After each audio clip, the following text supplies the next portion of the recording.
Gracia y paz a todos en esta hora. Hoy vamos a continuar con este estudio de la primera carta a los Corintios, capítulo 10, versículo 1 hasta el 22.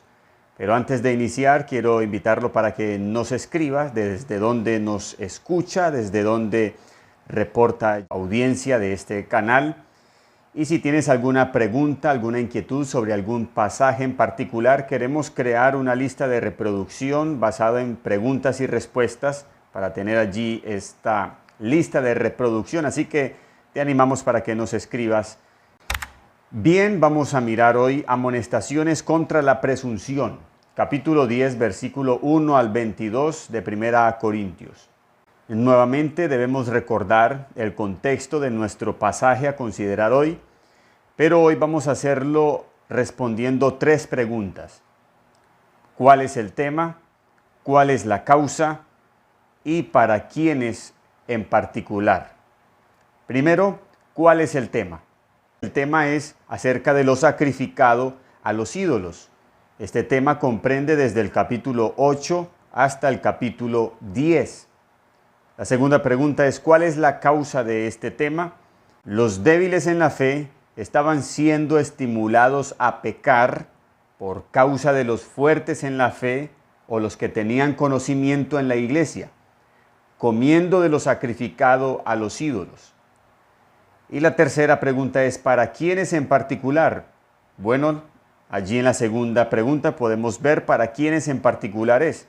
Para los fuertes en la fe, para los que en la iglesia de Corinto tenían conocimiento.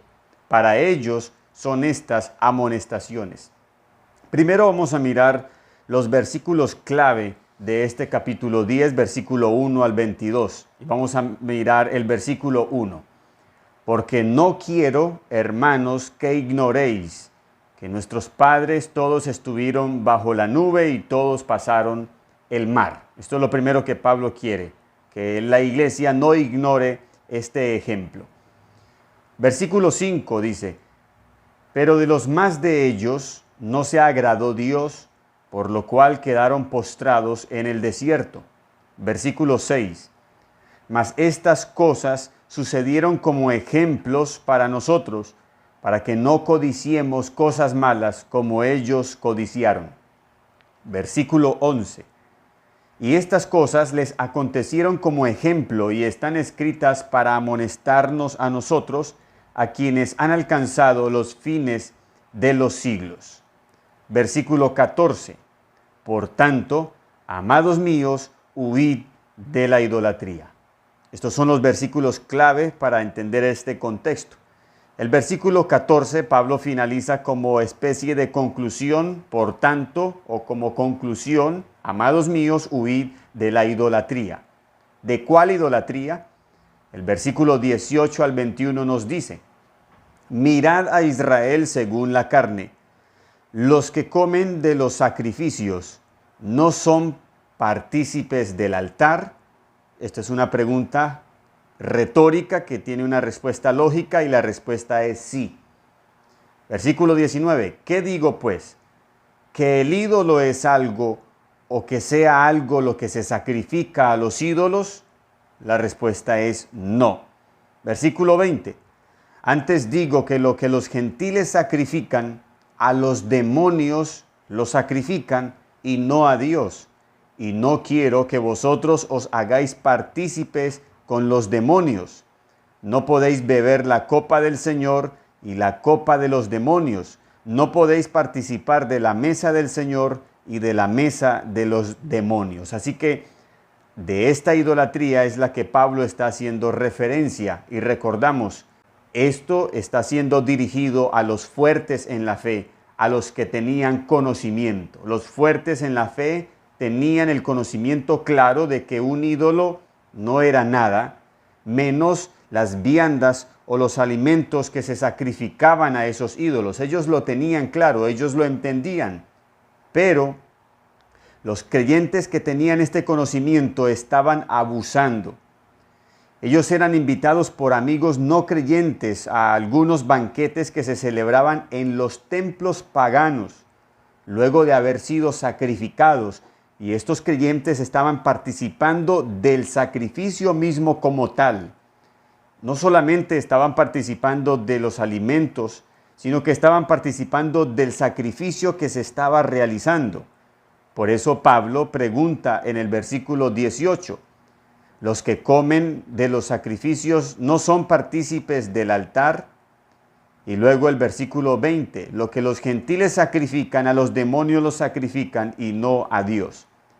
Y a esto Pablo les dice, ojo, los ídolos no son nada y los alimentos que se sacrifican tampoco, pero participar del sacrificio como tal los está introduciendo en comunión con los demonios, y es lo que Pablo les está advirtiendo en los versículos 20 y 22. No quiero que vosotros os hagáis partícipes con los demonios. No podéis beber la copa del Señor y la copa de los demonios. No podéis participar de la mesa del Señor y de la mesa de los demonios. Así que Pablo quiere amonestarles y advertirles de ese conocimiento que tienen, que mezclándolo con presunción sería demasiado peligroso para ellos, y es lo que Pablo les quiere advertir. Y por eso puso como ejemplo a la nación de Israel. Primero, la palabra presunción del verbo presumir significa exhibir con orgullo una cualidad o algo que se tiene o se hace. Así que ellos, los fuertes en la fe, tienen el conocimiento, pero si caen en presunción, no van a tener en cuenta lo más importante, que es el amor hacia los débiles en la fe. Y vamos a mirar estas posibles preguntas que estaban surgiendo en la mente de los fuertes en la fe, a lo cual el apóstol Pablo se adelanta. Y leemos en el versículo 29 y 30. La conciencia, digo, no la tuya, sino la del otro. Pues, ¿por qué se ha de juzgar mi libertad por la conciencia de otro?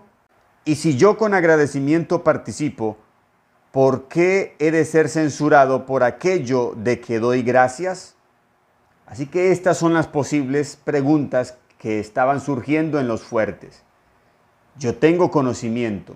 Yo sé que los ídolos no son nada y que las viandas que se sacrifican tampoco. Ahora, ¿por qué yo voy a ser censurado? ¿Por qué ha de ser juzgada mi libertad por causa de otro que no tiene conocimiento?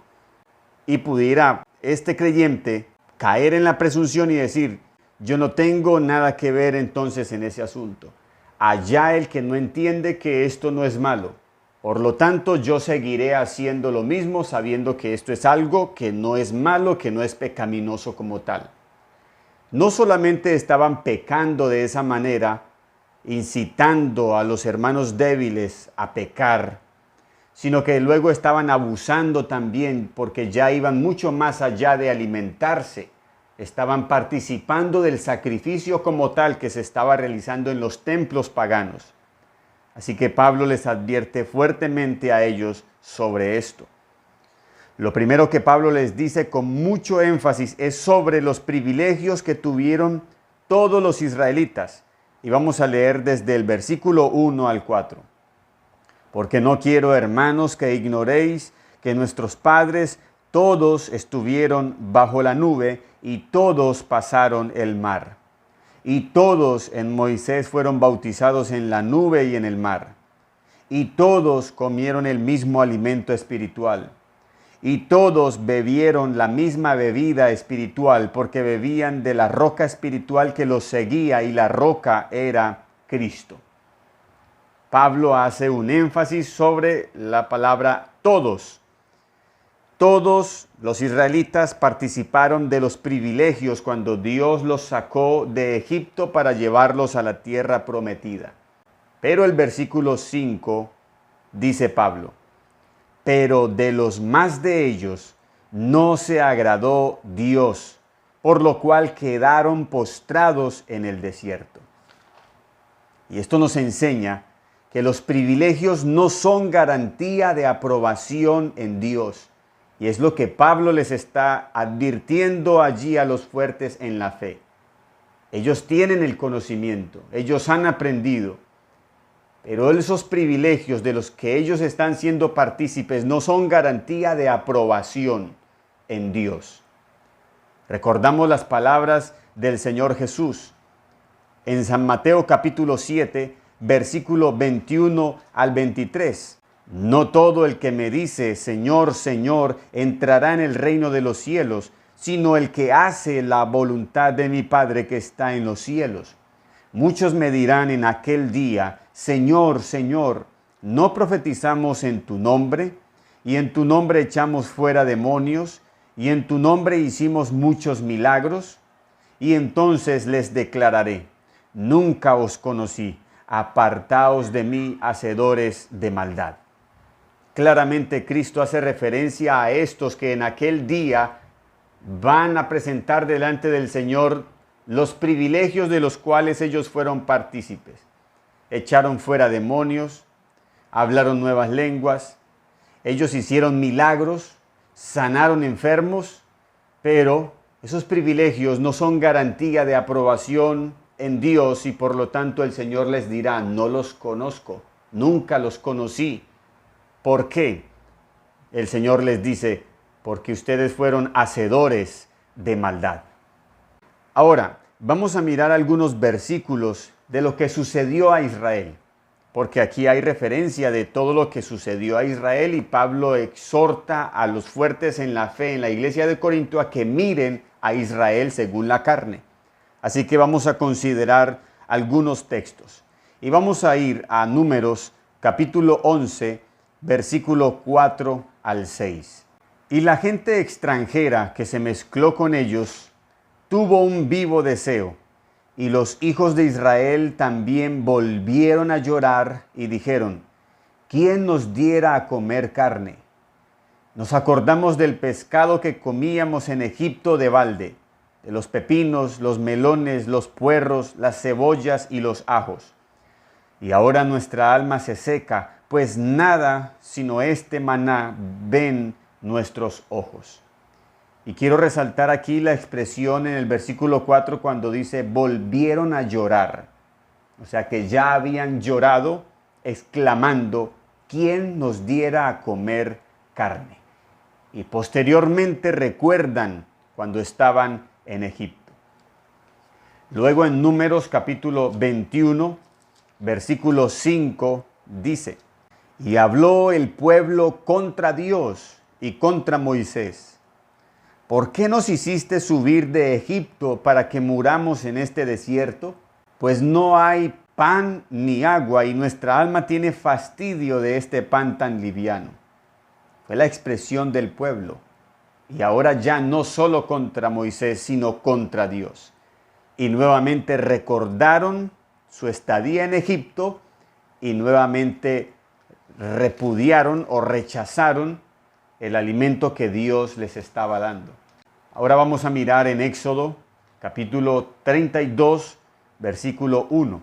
Viendo el pueblo que Moisés tardaba en descender del monte, se acercaron entonces a Aarón y le dijeron, levántate, haznos dioses que vayan delante de nosotros, porque a este Moisés, el varón que nos sacó de la tierra de Egipto, no sabemos qué le haya acontecido. Versículos 6 y 7.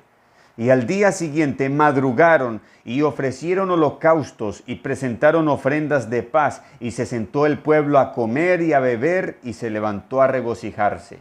Entonces Jehová dijo a Moisés, anda, desciende, porque tu pueblo que sacaste de la tierra de Egipto se ha corrompido.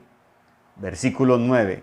Dijo más Jehová a Moisés, yo he visto a este pueblo, que por cierto es pueblo de dura cerviz. Así que este pueblo de Israel, siempre mientras Dios los sacó de Egipto hacia la tierra prometida, en el corazón de ellos estuvo Egipto. Israel disfrutó de los privilegios de Dios en el desierto, de los milagros de Dios en el mar, de cómo Dios los protegía con la nube, de cómo Dios les dio a beber agua que salía de una roca, de cómo Dios los alimentó con el maná, de cómo Dios los guardó, de cómo Dios preservó el vestido, el calzado de ellos. Ellos disfrutaron de los privilegios de Dios, pero nunca se convirtieron de corazón a Dios. Siempre ante cualquier problemática, ellos inmediatamente sacaban su deseo por Egipto. Por eso Pablo dijo en el versículo 5, pero de los más de ellos no se agradó Dios, por lo cual quedaron postrados en el desierto. Y Dios le dijo a Moisés, este pueblo es un pueblo de dura cerviz. Es un pueblo que es rebelde, es un pueblo que es terco, es un pueblo testarudo. Así que de los más de ellos no se agradó Dios. De ahí la fuerte advertencia que el apóstol Pablo hace en el versículo 12, y creo que esta advertencia es especialmente para los fuertes en la fe, donde dice Pablo, así que el que piensa estar firme, mire que no caiga.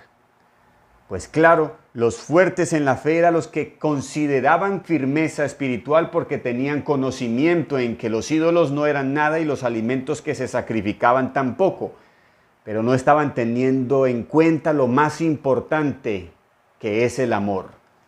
Por eso Pablo lo había dicho en el capítulo 8, versículo 1, en cuanto a lo sacrificado a los ídolos, sabemos que todos tenemos conocimiento, pero el conocimiento envanece, pero el amor edifica. Y esto es lo más importante. Y por eso Pablo le dice, el que piense estar firme, mire que no caiga. Lo voy a parafrasear de esta manera.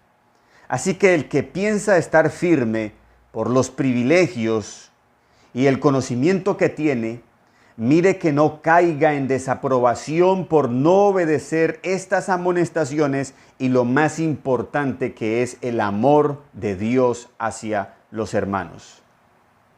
Dicho esto, Pablo luego da un consuelo en el versículo 13, cuando dice, no os ha sobrevenido ninguna tentación que no sea humana, pero fiel es Dios que no os dejará ser tentados más de lo que podéis resistir, sino que dará también juntamente con la tentación la salida para que podáis soportar. Así que Pablo luego aquí da un consuelo y considero que este versículo 13 está siendo direccionado hacia los débiles en la fe, los que estaban siendo propensos a pecar, porque estaban siendo incitados cuando veían sus hermanos participar de lo sacrificado a los ídolos y quizá el temor por aquellos hermanos estaba embargando la iglesia. Así que Pablo les da un consuelo. Considero que este versículo es para estos hermanos débiles donde Pablo les dice, Dios es fiel. Dios no los dejará ser tentados más de lo que pueden resistir, sino que en medio de la tentación Dios también les dará la salida para que puedan soportar. Pablo les está diciendo, las tentaciones son comunes a todo hombre.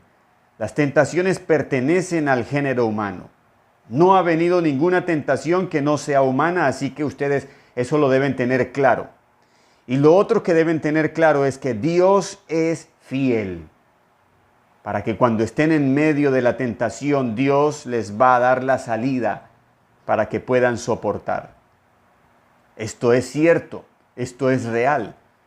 Pero de este versículo también sale una pregunta. ¿Y qué pasa con los hermanos que caen? ¿Qué pasa con los hermanos a quienes les llegó una tentación y no pudieron soportar, sino que cayeron? Bueno, hermano, lo primero que debemos mirar y tener claro es que toda prueba o tentación que llegue al creyente, Dios siempre nos dará la salida. Repito, en toda prueba o tentación, Dios siempre dará la salida. Y nuevamente introducimos la pregunta, ¿y si cae? Bueno, todo creyente que caiga está relacionado con lo que dice el versículo 6. Mas estas cosas sucedieron como ejemplos para nosotros, para que no codiciemos cosas malas como ellos codiciaron. La codicia ciega al creyente para ver la salida que Dios le está brindando, para ver la ayuda de Dios, para ver la fidelidad de Dios, para ver la gracia de Dios, para ver la misericordia de Dios. Por eso Pablo usó al pueblo de Israel, porque el pueblo de Israel siempre en el desierto, ante la adversidad, lo primero que hacía era murmurar y tentar a Dios. ¿Cómo? Manifestando la codicia, el anhelo, el deseo de estar nuevamente en Egipto. Ellos siempre en su corazón tuvieron a Egipto, siempre codiciaron a Egipto. Disfrutaron de los privilegios de Dios, pero nunca realmente se convirtieron de corazón a Dios. Así que siempre estaban cegados ante la misericordia de Dios. Y sin embargo, Dios, en su misericordia y paciencia, luego les provee para sus necesidades. La codicia ciega al creyente para ver la salida, porque solo ve con los ojos de la codicia. Y una de las formas de Dios castigar a sus hijos es dejándolo en su codicia hasta que cae. Y tenemos un ejemplo en el Antiguo Testamento con David, que cuando subió al terrado y vio a Betsabé y la codició, cayó. Y en el Nuevo Testamento vemos a Pedro que en su presunción de que era muy fuerte, de que era muy firme, de que él nunca iba a negar al Señor, lo negó. Y el Señor lo permitió. Así que Dios de esta manera también castiga a sus hijos. Pero en medio de esto, en medio de la caída, en medio de aquellos que son castigados de esta manera, también hay una promesa de parte del Señor. Y dice el Salmo capítulo 145, versículo 14. Sostiene Jehová a todos los que caen y levanta a todos los oprimidos. Dios está dispuesto a castigar a sus hijos, pero también está dispuesto a levantar a sus hijos. Dios sostiene a todos los que caen y levanta a todos los oprimidos. Y para terminar, Pablo advierte a los fuertes, ojo con la presunción. Y finalizamos leyendo el versículo 21 y 22. No podéis beber la copa del Señor y la copa de los demonios. No podéis participar de la mesa del Señor y de la mesa de los demonios. Y en el versículo 22 Pablo les pregunta, ¿o provocaremos a celos al Señor? ¿Somos más fuertes que Él? Y esa es la advertencia frente a la posible presunción que ya haya embargado a algunos o que otros lo estén pensando. De no tener en cuenta a los débiles en la fe, sino ellos basados egoístamente en su conocimiento van a seguir haciendo lo mismo. Así que Pablo les dice, ¿van a provocar al Señor? ¿Son ustedes más fuertes que Él? Si creen que son más fuertes que Él, miren que no caiga, que Dios no los deje en esa presunción y terminen postrados como los que salieron de Egipto. Amonestaciones contra la presunción. Bien, no siendo más, que el Señor les continúe bendiciendo y gracias por su atención.